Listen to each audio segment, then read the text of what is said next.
Facebook. Wala pong Facebook si Tata. Wala cellphone. Baka po kasi mang-bash. Baka ang cellphone, Baka mang-bash po kasi si Tata. Kaya hindi po siya, ayaw niya raw po. Kasi baka mang-bash siya.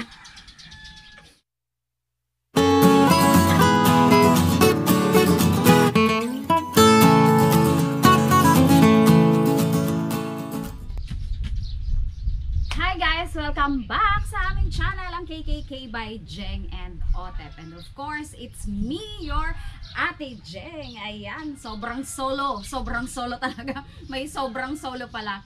Solo vlogger po tayo for today's video. Kaya talagang mas matagal po ang ating ginagawang preparation. Dahil alam niyo naman, mahirap din ang mag-prepare. Yun ang pinakamatagal sa isang solo vlogger. Mag-prepare ng mga iba vlog. Ayan.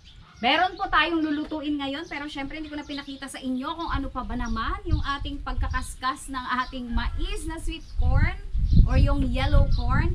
And then, yung ating mga ingredients, sibuyas kamatis, yung panggisa natin, bawang at sibuyas. Hindi ko na rin po pinakita dahil syempre naman napakasimple yan at paulit-ulit lang naman, ganun lang naman yung paggagayat. Pero meron tayong kakaiba ngayon. Wow, may kakaiba tayo for today's video. Bukod sa malunggay na mamaya ay pipitasin ko pa para naman fresh na fresh. Wow. Meron po tayo ditong pako o yung fern. Napakadalang po kasi na to ngayon sa panahon ngayon. Pero nandito po yan. Nakabili po ako kanina sa ating palengke. Isasama po natin ito sa ating mais. Siyempre para magkaroon naman ng kakaibang twist ang ating ginisang mais. Simulan na po natin. Wala po tayong mga tuyong gatong for today. Kaya tayo po ay magtsatsaga sa ating butane na medyo ano nga po. Lalagyan natin ng tabon. Lalagyan natin ng harang. O, dahil alam nyo naman mahangin. Ayan, medyo ano naman po, medyo nawawala-wala naman. Ayan. Ano lang muna natin ng konti, hindi naman ito masyadong malakas. Sobrang simple lang, pero lalagyan lang po natin ng fern para naman talaga naman ang sustansya ay bonggang-bongga. Bongga tayo sa sustansya na to, sustansya overload. Wow. Hindi naman po tayo wala naman pong overdose ang sustansya, walang pagka-overdose. Hindi pa pala mainit yung mantika. Ayan, hintayin muna nating uminit. Talaga naman, nailagay ko kaagad sa kadadaldal ko.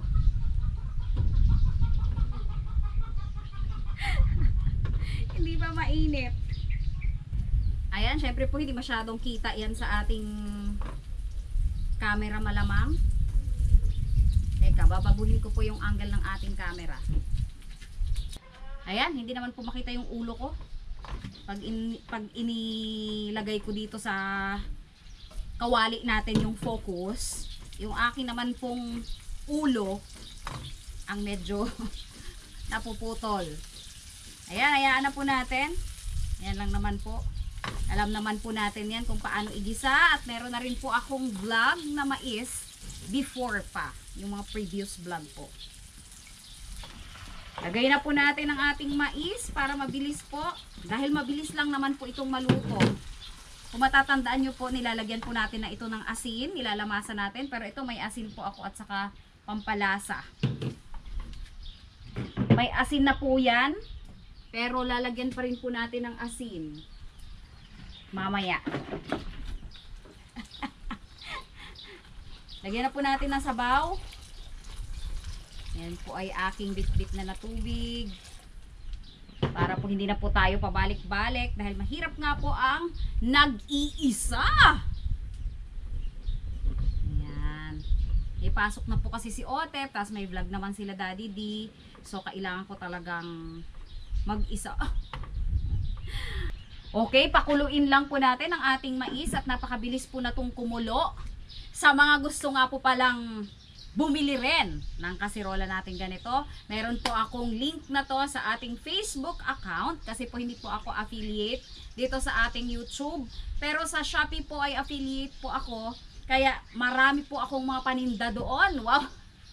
Hindi po aking tinda talaga, pero mga link po yon ng mga products na pwede ninyong i-click at orderin po. Marami po akong mga anik-anik sa aking Facebook account. Ayan, paki-follow naman po.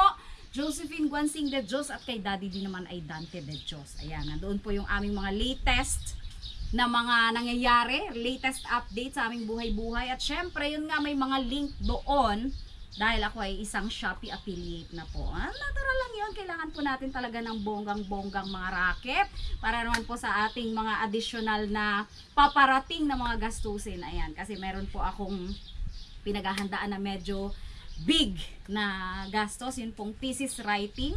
Kung sino naman po yung mga nakakaalam dyan, alam nyo naman po yun, hindi po ito katulad lang ng mga thesis ng mga undergrad. Ang thesis po ng master's degree ay medyo madugo na gastusin. Kaya talaga pong racket tayo ng racket hanggat kaya at hanggat mayroong mararaket. Kailangan po nating kumayod ng kumayod. Syempre po, vlog, affiliate, mga mini vlogs po sa Facebook account. Kaya para po hindi nyo ma-miss, pa-follow po dun sa mga hindi pa nakaka-follow. Ayan, abangan po natin to. Ayan, biruin nyo, sa pagkwento-kwento ko lang ng aking Shopee affiliate, kumulo na, o diba? Ganyan kabilis ang ating mais.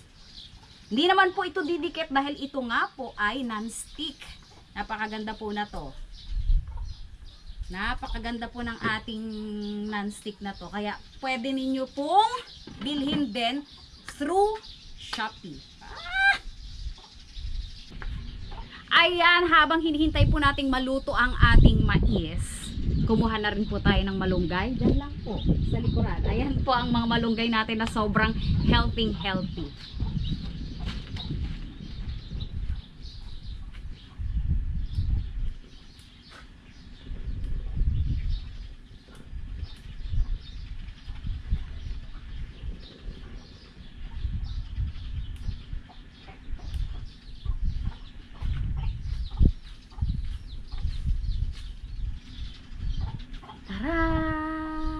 May message din po ang aking likod. Adapt, don't shop. Doon po sa mga gusto, hanapin po natin sa Facebook. Sobrang tagal ko na po kasing na-acquire ng t-shirt na to. Marami pong nagtatanong sa inyo na to. Every time na suotin ko po, kung saan ko po binili. Doon po sa mga, may mga animal advocate din po. Sa mga animal welfare advocate. Ayan po. Adapt, don't shop. Ito po ay na-acquire ko or nabili ko sa isang, ano siya, group po siya na nagre-rescue ng mga cats and dogs, na mga strays po. Kaya talagang before, ang dami po nilang kinukuha sa kalye. Kaya lang po ngayon, syempre, kailangan po natin kapag ganun din, fund din. Kaya yan, kahit papaano sa maliit na paraan po ay nakakatulong din po tayo.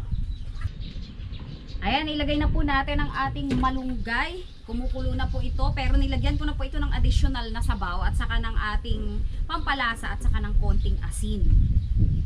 Hindi ko na po pinakita din kasi wala naman po masyadong espesyal sa pagdadagdag ng sabaw. Ayan, lagyan na po natin ng malunggay. And then, meron po tayo ditong salaan. Ilalagay po natin dito yung ating fern. Pero yung ating pako po ay hindi po kasi natin, ang daming static, hindi po kasi natin ito ihahalo dito sa ating mais na kumukulo. Kasi alam nyo naman po ang fern, di po ba napakabilis niyan malabog or madurog-durog. So hindi po natin yan dapat na ilagay dyan ng direct. So ang gagawin po natin, babanlian ko po ito. Meron po ako dito. Ayan, babanlian ko po yung fern. Meron po ako ditong kumukulong tubig. Doon na po ako nagpakulo sa loob ng bahay. Kumukulong tubig, babanlian ko lang po para po maluto din naman yung ating fern. And then, ilalagay lang natin mamaya sa ibabaw. Para hindi naman po labog na labog yung ating fern. Di ba? Ayan. Actually, luto na po ito. Banlian ko lang po itong aking fern and then kakain na po kami ni Tatang. Po tayo. Alis yung Brutus. Kain po. Si Brutus naman eh. Alis ka siya. Ayan, ito na po ang ating mais na palagi naman naming ulam ni Tatang. Palagi naman naming ulam yan dito, especially pag Saturday po. Kasi syempre, yun yung time na pwede akong kumain ng mga gulay, especially pag may pasok. Kasi nadidetox po ako sa gulay. So kapag may pasok, hindi ako basta-basta pwedeng kumain ng mga gulay, especially yung mga high fiber. Kasi ang hirap naman yung nagtuturo ka, takbo ka. May I go out? Alangang ikaw ang may I go out, ay ikaw teacher. Alangang ako pa yung magpaalam sa kanila. Ano, tanga mo sa pako? Ha? Lasang talbos din yan Masarap po yan talagang ihalo din sa mga gulay. Sa hangin. Yan, tikman po natin kung okay po siya. Ayan, kung makikita nyo po, nabanlian na po yan. Kaya medyo dark na yung color niya. Binanlian ko kasi para lumambot at medyo maluto. Kasi hindi ko siya nihalo dito, tang. Dahil pag hinalo ko yan, maaano na yan. Madudurog. Sarap naman para siyang ihalo tang sa mais. Para talagang saganang-sagana kami sa sustansya ni tata. Masarap tang! Nasang ano? Talbos ng kamote. Kamote. Parang talbos ng kamote. Kaya lang ang pako po, dun sa hindi pa nakakatikim, medyo may konting ano po siya. Dulas tang, no?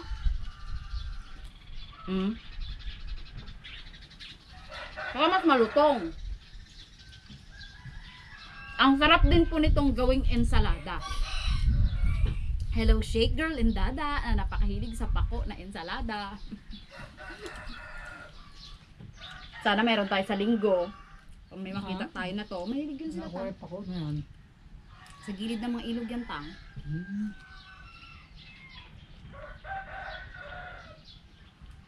Madalang nga yan tang ngayon Pag may tubig ng ilog tang, wala na yata silang bandang baba kasi baka hindi na nila masyadong natutuhanan. Kaya ko muna yan. Ano daw yan tang? In order pa from Oriental, Mindoro. Sa Oriental pa tang. Ha? Oriental pa yung galing. Nagtinda? Doon sa pwesto niya sa palengke tang, may suki ko doon.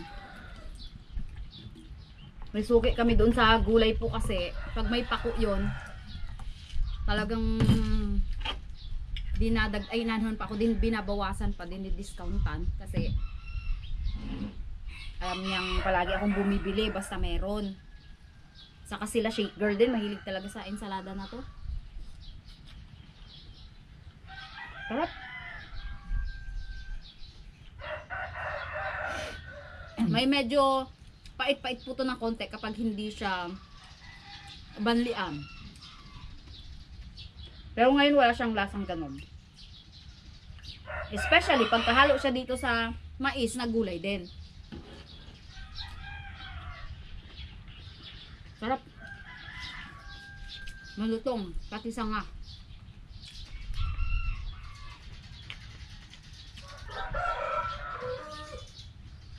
Para overload tayo tang sa ano? Sa sustansya.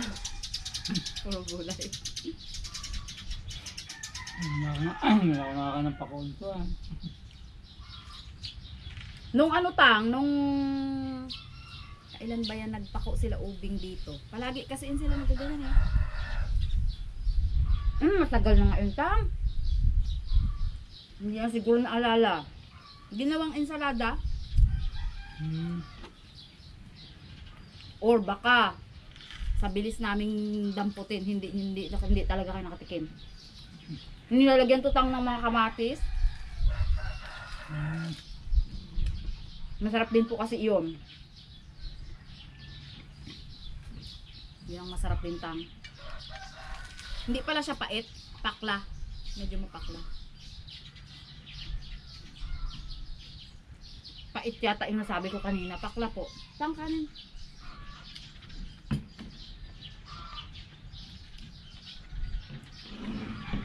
Sila Otep po may pasok na. Mga bata.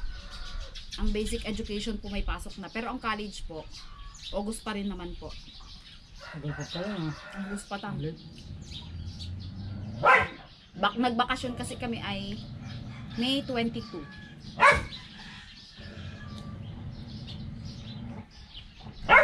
Hmm. Sila naman tang ay bakasyon ay ano? Katapusan ng March. Last week ng March. Tapos na sila. Badong! Kaya talagang huli kami.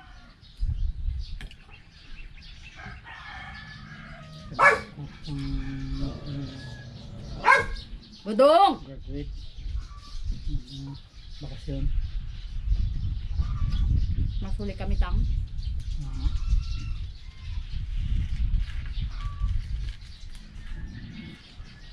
Comment down po kung sino po ang maraming pako sa mga lugar-lugar po ninyo. Sa amin po talaga medyo limited edition po ang pako.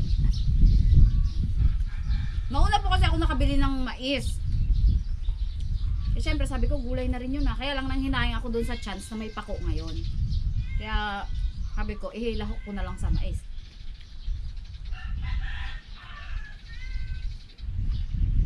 Pero hindi ko siya sinama dito kasi ang bilis-bilis niyan malabog. Pwede din ito tang sa nagataan. Sarap din yun. Ginataang pako. Mas lagyan ng hipon. Oh, sarap. Na ano ko naman ito doon sa ano tang sa mga ninang ko na Bicolana. Inaano po nila, ginagataan itong pako.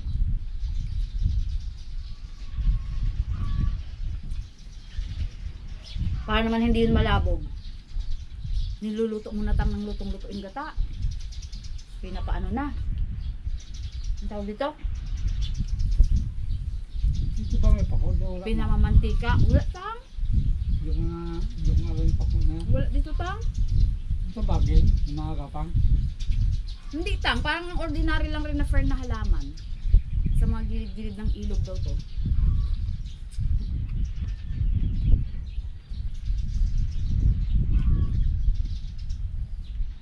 Para sa yung mga halaman ni nanay na ganun-ganun lang. Yung kulot-kulot ba tang? Maalala niyo yung kulot-kulot na tumataas na ganun. Kaya lang yun, yung mga ornamental na hindi kinakain.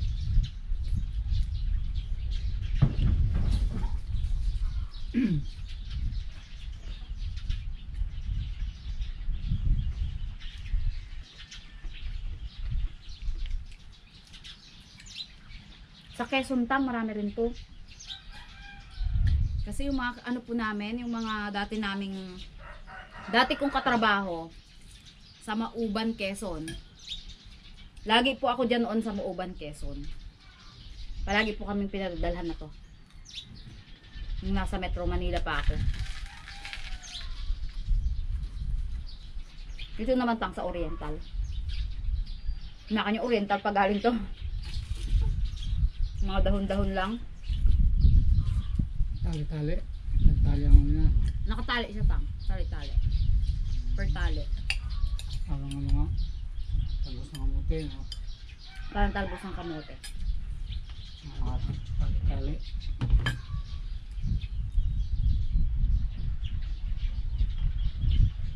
Masarap. Marami pala siyang pwedeng ano din.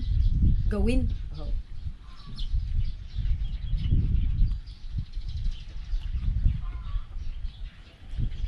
Ayan, tapusin lang po namin ni Tatang ang aming pagkain. Dahil magti 10 minutes na po kaming kumakain. Napakabilis po talaga ng oras kapag kumakain.